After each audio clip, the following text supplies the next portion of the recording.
Hello students, welcome back to study point. तो इस video में हम करेंगे बीए फर्स्ट सेमेस्टर हिस्ट्री की यूनिट फर्स्ट। तो जैसे कि जो आपका बीए फर्स्ट सेम का हिस्ट्री का सिलेबस है वो मैं ऑलरेडी अपलोड कर चुकी हूँ। अगर आपने अभी तक सिलेबस नहीं देखा है तो आप टेलीग्राम चैनल ज्वाइन करके वहाँ से डिटेल्ड सिलेबस डाउनलोड कर सकते हैं, ठीक है।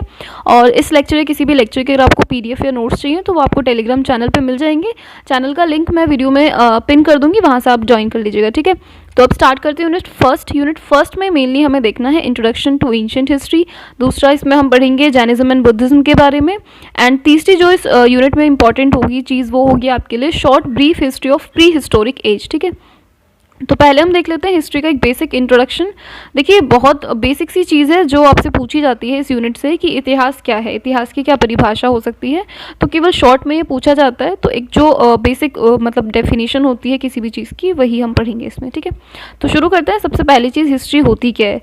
देखिए, अगर हम सिंपल टर्म्स में बात करें तो history is the study of past events, ठीक है। अभी तक जो आप पढ़ते आए हैं क्लास 6 to 12 तक जो हिस्ट्री में आपने पढ़ा है कि हिस्ट्री बेसिकली क्या होती है, आपके पुराने जितनी भी घटनाएं हैं उनके या फिर अतीत के अध्ययन को ही हम हिस्ट्री कहते हैं।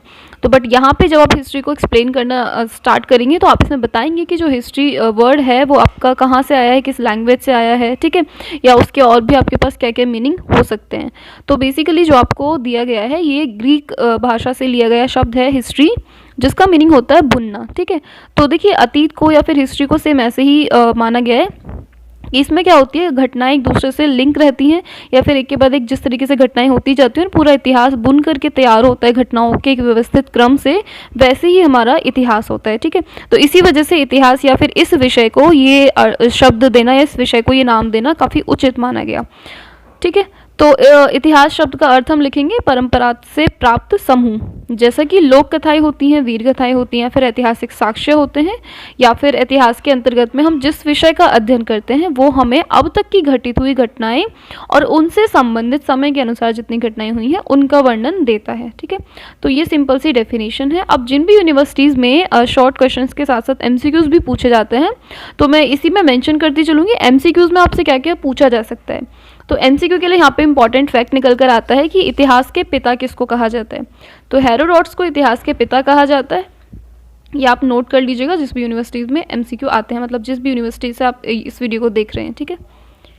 बाकी CCS का जो पैटर्न रहता है या जो प्रीवियस ईयर हैं CCS के, वो मैं अपलोड कर चुकी हूँ, आप चेक कर लीजिएगा टेलीग्राम से, वो PDFs भी देख लीजिएगा, ठीक है। अब हम आते हैं इतिहास की डेफिनेशन पे। तो देखिए, अगर आपसे क्वेश्चन लॉन्ग में बनता है कि इतिहास क्या होता है और इतिहास की परिभाषाएं दीजिए, साथ ही इतिहास का महत्व लिखिए, तो वहाँ पे 15 या 7 मार्क्स में वो आंसर आपको लिखना है। तो उसमें आपको काफ़ी सारे फैक्ट इंक्लूड करने की ज़रूरत होगी। तो उसी के अकॉर्डिंग हम कुछ डेफिनेशंस देखेंगे। तो देखिए, यहाँ पे हेनरी जॉनसन ने एक डेफिनेशन दी है कि इतिहास विस्तृत रूप से वह प्रत्येक घटना होती है जो कि कभी घटित हुई है, ठीक है। या प्रोफेसर घाटे की परिभाषा काफ़ी ज़्यादा इंपॉर्टेंट है और ये कॉम्पिटिटिव एग्जाम्स में भी पूछी जाती है, तो आप अपने नोट्स में इसको मेंशन कीजिएगा कि इतिहास हमारे समस्त अतीत का वैज्ञानिक अध्ययन है और लेखा जोखा होता है या फिर ज्ञात प्रमाण होता है, ठीक है। तो ये 2 डेफिनेशन आपके लिए काफ़ी है। बाकी और भी इसमें डेफिनेशन है, आप स्क्रीनशॉट ले लीजिएगा या फिर इस बुक का जो PDF है वो टेलीग्राम पर ऑलरेडी अपलोडेड है। तो इसमें से जो भी आपको अपने अकॉर्डिंग बेटर लगे वो डेफिनेशन आप याद कर सकते हैं, बट कोई भी 2 डेफिनेशंस आपको यहाँ पे याद रखनी होंगी, ठीक है।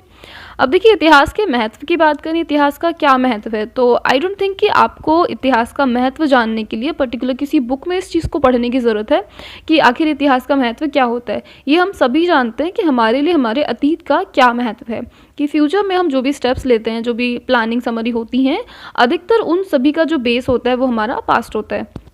तो इसी तरीके से आज से 1000 वर्ष पहले के बारे में जो भी जानकारियाँ हमें मिलती हैं वही हमारे इतिहास को बताती हैं, और उन जानकारियों को जानना हमारे लिए ज़रूरी है ताकि हम जान सकें कि पिछले समय में लोग कैसे रहा करते थे, क्या उनका रहन सहन था, क्या उनके तौर तरीके थे, और अतीत से जो भी हमें तथ्य मिलते हैं या साक्ष्य मिलते हैं वो हमें बीते समय की जानकारी देते हैं, साथ ही हमें आने वाले समय को सुधारने के लिए भी कुछ बेसिस देते हैं, ठीक है। तो अतीत के बारे में बीते हुए समय में लोगों द्वारा छोड़ी गई चीज़ों से हम जान सकते हैं, और जो चीज़ें लोग छोड़कर जाते हैं उन चीज़ों में हमारे पास क्या क्या चीज़ें मिलती हैं। खिलौने हैं, बर्तन हैं, हथियार हैं, कपड़े हैं, मिट्टी से बनी हुई चीज़ें हैं। मतलब आगे आपका ये फर्स्ट यूनिट है, इसके बाद में जब हम सेकेंड यूनिट या आगे की तरफ बढ़ेंगे तो इंडस वैली सिविलाइजेशन को हमें पढ़ना होगा, जिसमें हम काफ़ी सारी चीज़ें जानेंगे कि जब आपके पास रिटन में सोर्सेज नहीं होते हैं हिस्ट्री के तो कैसे मतलब क्या चीज़ें होती हैं, फिर जो आपके लिए सोर्स का काम करती हैं। ठीक है, नेक्स्ट फिर आता है इतिहास का क्षेत्र क्या होता है। तो देखो इसको आप स्किप कर सकते हो, मतलब इस यूनिट से इतना इंपॉर्टेंट नहीं है, बट आप इसको अपने इंटरेस्ट के लिए पढ़ सकते हो। तो आगे चलते हैं हम। नेक्स्ट हम इसमें इतिहास की प्रकृति, इतिहास के क्षेत्र को छोड़ते हुए जो हमारे लिए टॉपिक इम्पॉर्टेंट रहने वाला है, जैन और बौद्ध धर्म। ये बुद्धिज़्म और जैनिज़्म की तरफ बढ़ने से पहले एक बार हम देख लेते हैं हमारे लिए जो एंशिएंट हिस्ट्री को जानने के जो सोर्सेज हैं। तो देखिए, पुरातात्विक सोर्सेज आपसे पूछे जा सकते हैं या साहित्यिक सोर्सेज। मेन जो लॉन्ग क्वेश्चन इस पे बन सकता है कि इतिहास को जानने के स्रोतों का वर्णन कीजिए। तो अगर क्वेश्चन ये आता है कि इतिहास को जानने के स्रोतों का वर्णन करें, तो वहाँ पे आपको पुरातात्विक और साहित्यिक दोनों को मेंशन करना होगा। बट पर्टिकुलर आपसे पूछता है कि धार्मिक साहित्य का वर्णन कीजिए, या फिर धर्मनिरपेक्ष साहित्य भी है हमारे पास काफ़ी सारा, उसमें से किसी दो का वर्णन कीजिए, या सिर्फ पुरातात्विक तथ्य जो पुरातात्विक स्रोत हैं उनका वर्णन कीजिए। तो पहले मैं आपको क्लासीफाई कर देती हूँ। देखिए, इसके लिए एक टेबल मैंने टेलीग्राम पे अपलोड की हुई है, आप उसको देख लीजिएगा। तो देखिए, पुरातात्विक स्रोतों की बात करें तो पुरातत्व में हमारे पास जो चीज़ें आती हैं वो हैं अभिलेख, सिक्के, स्मारक, मूर्तियाँ और चित्रकला। तो किस तरीके से अभिलेख, सिक्के, स्मारक, मूर्तियाँ और चित्रकला आपको हेल्प करती है, क्या क्या चीज़ें उनसे आपको जानने के लिए मिलती हैं, आप उसको पॉइंट वाइज मतलब एक्सप्लेन कर सकते हैं। ठीक है, अब नेक्स्ट बात आती है साहित्य पे। तो जैसे हमारे पास ब्राह्मण साहित्य है। ठीक है, ब्राह्मण साहित्य में आते हैं वेद, ब्राह्मण ग्रंथ, आरण्यक, उपनिषद, वेदांग, उपवेद, षड्दर्शन, महाकाव्य, पुराण और स्मृतियाँ आती हैं। तो जिनके पर्टिकुलर नाम आपको याद होने चाहिए और कौन से वेद में क्या जानकारी दी गई है उसकी थोड़ी सी आपको ब्रीफ इन्फॉर्मेशन आपको पता होनी चाहिए। ठीक है, और बात करें बौद्ध साहित्य की, तो उसमें सूत पिटक है, विनय पिटक है, अभिधम पिटक है, या मिलिंद पन्हो है, बौद्ध चरित है, दिव्य अवदान है, काफ़ी सारी बौद्ध साहित्य या बौद्ध पुस्तकें हैं हमारे पास। उसके अलावा जैन साहित्य में भी इसी प्रकार से 4 पुस्तकें मुख्य रूप से आती हैं। फिर हम बात करें धर्मनिरपेक्ष साहित्य की, तो देखिए ये काफ़ी इंपॉर्टेंट है। जैसे कौटिल्य की अर्थशास्त्र है जो कि आपको मौर्य पीरियड के बारे में काफ़ी सारी इन्फॉर्मेशन देती है। ठीक है, उसके बाद हमारे पास कल्हण की राजतरंगिणी है जो कि कश्मीर के इतिहास को बताती है, और पाणिनि का अष्टाध्यायी है, विशाखदत्त की मुद्रा राक्षस है, कालिदास का नाटक अभिज्ञान शाकुंतलम है, बाण भट्ट की हर्षचरित्र है। तो काफ़ी सारा धर्मनिरपेक्ष साहित्य भी है जो आपको उस समय की जो राजनीति है, अर्थव्यवस्था है या सामाजिक व्यवस्था है उसका वर्णन देती है। इसके अलावा देखिए संगम साहित्य भी है, बट वो एंशिएंट हिस्ट्री में इतना ज़्यादा इम्पोर्टेंस उसको नहीं दी गई है। और अगर आपसे पूछे यात्रियों का वर्णन, तो देखिए अल्बरूनी, अल-मसूदी, मार्को पोलो, या फिर हेन सांग, फाइहान, मेगास्थनीज हैं, टॉलमी है, हेरोडोटस है और निर्याकस है। काफ़ी सारे आपको विदेशी साहित्य मिल जाएंगे और काफ़ी सारे आपको यात्रियों का वर्णन मिल जाएगा। ठीक है, तो हम चलते हैं पुरातात्विक स्रोत की तरफ। ठीक है, तो इसमें सबसे पहली चीज़ जो उत्खनन होता है वो आपका दो तरीके से होता है। एक तो होता है लंबवत। लंबवत आप इसको इस तरीके से समझ सकते हैं कि जैसे ये एक भूमि का हिस्सा है, तो इसको मैं कुछ इस तरीके से खोदना शुरू करूँ कि हम ऊपर से नीचे की तरफ जा रहे हैं। ठीक है, तो ये तो होती है आपकी लंबवत खुदाई। ठीक है, एक आपकी होती है दूसरी इसमें एक सेकेंड, क्षैतिज। क्षैतिज में क्या होता है, परत दर परत चीज़ों को हटाया जाएगा। मतलब यहाँ पे ऐसा माना जाता है कि जैसे मान लीजिए मैं ड्रॉ कर रही हूँ, एक कोई संस्कृति यहाँ पर थी, अब किसी कारणवश ये पूरी की पूरी नष्ट हो गई, तो ये सब कुछ मलबे में मिट्टी में दब चुका है, इसके ऊपर आकर एक और संस्कृति बस जाती है। तो सेम चीज़ फिर से रिपीट हुई कि कोई तीसरी संस्कृति आई जिसने इन दोनों को ओवरलैप कर लिया।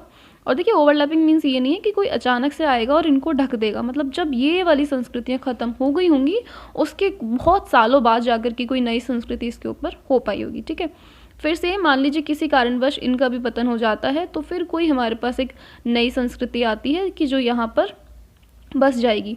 तो जब हम क्षैतिज रूप से खुदाई करते हैं तो हमारे पास क्या होगा कि जब हम खुदाई करते जाएंगे तो पहले हमें इस संस्कृति के सारे साक्ष्य मिलेंगे कि यहाँ पर कौन सी सभ्यता थी, कैसे लोग रहते थे, क्या उनका खान पान था, या किस तरह की चीज़ें वो इस्तेमाल करते थे, खेती का विकास कैसा था, वो सारी चीज़ें। उसके बाद हम जब नीचे की सतह पर जाएंगे तो यहाँ हमें एक दूसरी सभ्यता बसी हुई मिलेगी, फिर यहाँ कोई तीसरी संस्कृति मिलेगी, फिर हमें नीचे कोई और संस्कृति मिलेगी। ठीक है, तो क्षैतिज खुदाई में ये अंतर होता है। तो देखिए ज़्यादा अगर बेनिफिट या ज़्यादा जानकारी की बात करें तो वो हमें क्षैतिज खुदाई से ही मिलती है। और अगर हम बात करें स्तरीकरण की, तो इसमें देखिए बहुत ज़्यादा डिटेल्स आपको नहीं मिल पाएंगी, और जहाँ आप अपनी खुदाई को रोकते हैं वहाँ जाकर के आपको चीज़ें मिलेंगी, बट फिर आप उनमें क्लासिफिकेशन नहीं कर पाओगे कि कौन से टाइम पीरियड की कौन सी चीज़ है। ठीक है, तो मौजूदा साक्ष्यों की कोई लिखित तारीख आपको यहाँ पे नहीं मिलने वाली है, और स्थल की प्रकृति, तारीख के विषय, मतलब इस तरीके की सूचनाओं का यहाँ पर अभाव होगा। तो कितने प्रकार की खुदाई यहाँ पे की जाती है ये हमने देख लिया है सिर्फ शॉर्ट क्वेश्चन के पर्सपेक्टिव से, अदरवाइज इतना इंपॉर्टेंट ये आपके लिए नहीं है। ठीक है, अब उत्खनन में आपको क्या क्या सामग्री मिलती है, तो इसमें देखिए कुछ जगहों के नाम है, फिर से जो भी एमसीक्यूज़ में, मतलब जिन भी यूनिवर्सिटीज़ में एमसीक्यूज़ आते हैं उनके लिए ये काफ़ी इंपॉर्टेंट रहेगा, तो आप इसका स्क्रीनशॉट ले लीजिएगा कि कौन सा स्थल कौन से क्षेत्र में आता है। ठीक है, तो जैसे कि हमने साक्ष्यों में बात की, पुरातात्विक साक्ष्यों में सबसे पहली चीज़ आती है अभिलेख, एपिग्राफी। ठीक है, तो अभिलेखों में शिलालेख होते हैं, स्तंभ लेख होते हैं, गुहा लेख होते हैं, ताम्रपत्र होते हैं, प्रशस्तियाँ होती हैं और दान पत्र होता है। तो देखिए भारतीय इतिहास में ना अभिलेखों का जो स्थान है वो काफ़ी ज़्यादा इम्पॉर्टेंट है, क्योंकि अगर हम प्री हिस्टोरिक टाइम को देखते हैं, मतलब इंडस वैली सिविलाइजेशन तक की जो हमारे पास अभी फ़िलहाल हिस्ट्री है वो सारी की सारी हमारी इन अभिलेखों पर ही बेस्ड है। क्योंकि देखिए उस टाइम पे एज सच कोई राइटिंग प्रैक्टिस नहीं हुआ करती थी, मतलब कोई भी हमें रिटर्न सोर्स वहाँ से नहीं मिला है। मेनली हमें वहाँ की पुरानी चीज़ें, वहाँ के सिक्के हो गए, वहाँ के बर्तन हो गए, या हम बात करें वहाँ की ज्वेलरी काफ़ी सारी मिली है। ठीक है, और काफ़ी सारे हमें वहाँ से ताम्रपत्र मिले हैं, प्रशस्तियाँ मिली हैं और कुछ पांडुलिपियाँ मिली हैं। तो देखिए पांडुलिपियाँ जो हमें मिली, मतलब पत्रों पे, भोज पत्रों पे जो लिखा जाता था, तो आधी से ज़्यादा उनमें नष्ट हो चुकी हैं, पत्ते थे अधिकतर, वो कुछ सूख चुके हैं, या कुछ को चूहों वगैरह ने, मतलब जानवरों ने उसको खा के ख़त्म कर दिया है, कुछ मिट्टी में दफने हुए थे, तो उन पे जो भी चीज़ें लिखी गई थी वो मिट चुकी हैं। ठीक है, तो मेनली हमें उस टाइप की रिटर्न मटेरियल इतना नहीं मिला जितना हमें वहाँ से ये सब चीज़ें मिली, शिलालेख, स्तंभलेख, गुहालेख और ताम्रपत्र मिले हैं। ठीक है, और नेक्स्ट हम इसमें देखें तो ये तो आपको पता ही है कि ये पत्थरों पे लिखे होते हैं, इस वजह से इनको शिलालेख बोला गया है। धातु की पट्टियों पर या फिर मिट्टियों की वस्तुओं पर इनको उकेरा जाता है। जैसे आप किसी लोहे या किसी मजबूत सरफेस पे प्रकार वगैरह से लिखना शुरू कर दें, जैसे आपने अक्सर लोगों को करते हुए देखा होगा कि वो पेड़ों की छाल पर लिखना शुरू कर देते हैं। ठीक है, उस तरीके से उकेर कर इनको रखा गया है। और ये जो अभिलेख होते हैं इनका जो भी अध्ययन करता है, या इनके अध्ययन की जो ब्रांच है उसको हम क्या कहते हैं, एपिग्राफी कहते हैं। ठीक है,